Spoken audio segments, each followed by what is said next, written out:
अतिरिक्त मुख्य सचिव सुधीर राजपाल ने किया कुरुक्षेत्र के एलएनजेपी अस्पताल का निरीक्षण। सब कुछ चकाचक मिलने पर आए संतुष्ट नजर। निरीक्षण के दौरान अतिरिक्त मुख्य सचिव सुधीर राजपाल ने कहा कि कोरोना को लेकर स्वास्थ्य विभाग पूरी तरह से तैयार है। साथ ही उन्होंने एलएनजेपी अस्पताल की मरम्मत के लिए 2 करोड़ की राशि देने का भी ऐलान किया, ताकि कुरुक्षेत्र का एलएनजेपी अस्पताल मॉडल के तौर पर तैयार हो सके और जनता को इसका फायदा मिल सके। कल की लाइट वो भी दवाई बढ़िया दे रहे वरना भी पर आराम नहीं आ रहा। दवाई बहुत बढ़िया दे रही। चलो बहुत दिक्कत है बस चाहते मतलब खाने पीने में भी दिक्कत सहने में भी दिक्कत। हाँ जी इसमें हाँ जी। किसी तरह का डर या पैनिक लोगों के मन में आने की ज़रूरत नहीं है।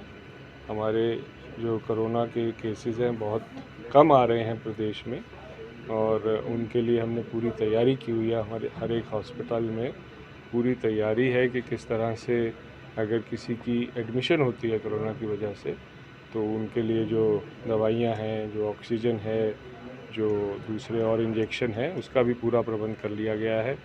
अलग से बिस्तर और अलग से जो वार्ड हैं वो भी हमने अलग से उनके लिए लगा दिए हैं। पर हालांकि आप जैसे अभी देख रहे हैं, अभी तो कोई यहाँ पे एडमिशन नहीं है। क्यों? कोई कोरोना की कोई एडमिशन नहीं है, तो अस्पताल में कोई है ही नहीं, तो इसीलिए भी किसी भी तरह से कोरोना के बारे में डरने की बात नहीं है अभी। सर निरीक्षण किया, कैसा लगा सर यहाँ पर? देखिए, यहाँ पे मुझे ये देख के बड़ा अच्छा लगा कि जो डॉक्टरों की संख्या है और जो नर्सिंग स्टाफ की संख्या है, वो जितने भी हमारे पोस्ट हैं उसके तकरीबन बराबर यहाँ पर अभी हाल ही में जो हमने नए लोगों को भर्ती किया था उसकी वजह से अब हमारे पूरा स्टाफ यहाँ पर पूरा हो चुका है। तो उसकी वजह से जो हमारे हॉस्पिटल में जो बेड्स हैं उसमें भी मैं देख के आया अभी कि उनकी अच्छे ढंग से देख रेख हमारे डॉक्टर और हमारा नर्सिंग स्टाफ कर पा रहा है, और दवाइयों भी जो हैं वो भी पर्याप्त मात्रा में उपलब्ध हैं। तो बाकी हमने जो अस्पताल को नए अस्पताल जो एक 100 बेड का एक और चलाना है, उसका जो कार्य प्रगति पे है, और वो जैसे ही वो कार्य पूर्ण हो जाएगा तो फिर जो यहाँ पर थोड़ा जो स्पेस की दिक्कत है वो दिक्कत हमारी दूर हो जाएगी। सर पेशेंट से भी आपने बात की करी है उनसे, सर कैसा उनको लगा सर?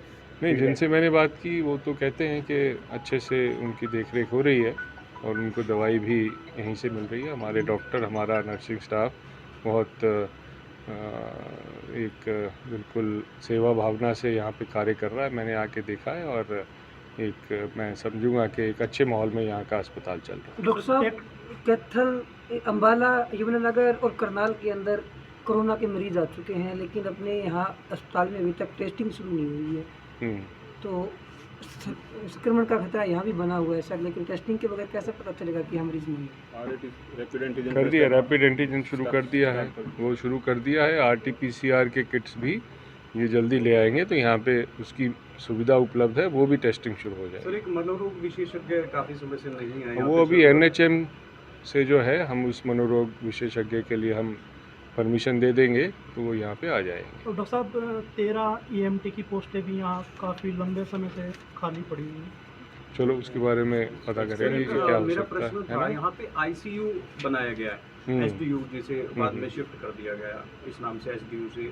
तो वहाँ पे वेंटिलेटर है, करीब 10 से 12 वेंटिलेटर वहाँ पे रखे हुए हैं, लेकिन आज तक उस पर एक भी मरीज दाखिल नहीं किया गया। तो एक वेंटिलेटर तो भी आप दिखा रहे थे चल रहा था, हैं? तो दाखिल क्यों नहीं होता कि वहाँ पे उसको चलाना नहीं आता कि सर अब क्या ये तो कारण? स्टाफ बताएगा सर क्या क्या चलो वजह है। मैं पता करूँ जी।